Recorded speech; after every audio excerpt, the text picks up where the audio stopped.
When instead of saying, "You're making me angry," I say, "When you do this, then I feel angry," I become much more powerful in my sense of myself. And the other side of this is that it becomes much easier for the person that I'm talking to listen to me without getting instantly defensive.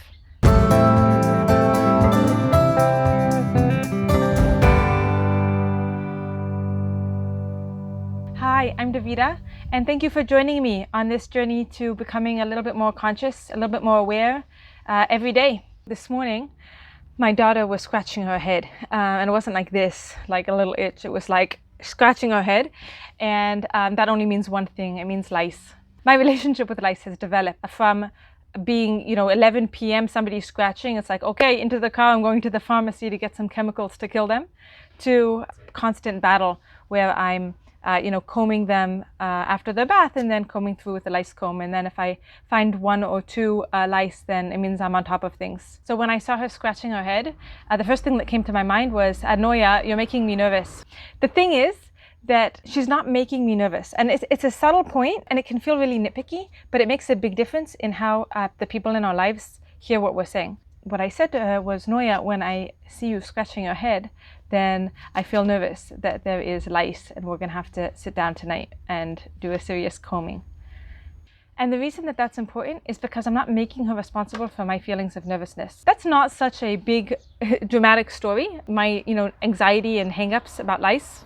But for me to put that on her as her being, responsible for making me nervous isn't really fair. And then that's a small example for something that gets much, much bigger. So another small example might be, my kid isn't putting on the sweatshirt in wintertime. I might say, it makes me mad when you're not putting on, when you're not getting dressed properly.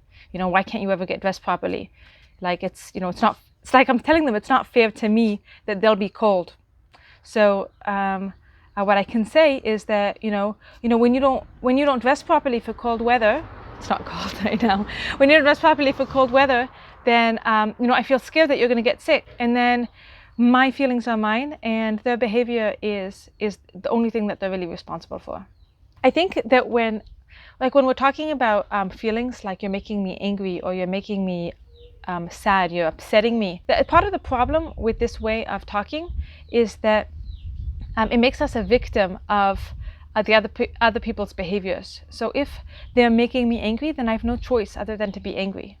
And maybe that's that really feels like that. It feels like there's no other options. When instead of saying, "You're making me angry," I say, "When you do this, then I feel angry," I become much more powerful in my sense of myself. And the other side of this is that it becomes much easier for the person that I'm talking to listen to me without getting instantly defensive. When you do X, then I feel Y. There becomes a little bit of space there for a conversation that will be productive and bring a greater connection. So that's true for our partners, our kids, business, colleagues. It's true everywhere. It's also true for our relationship with ourselves. We'll maybe get into that another time. Thanks so much for joining me. It really means a lot to me that we're on this journey together.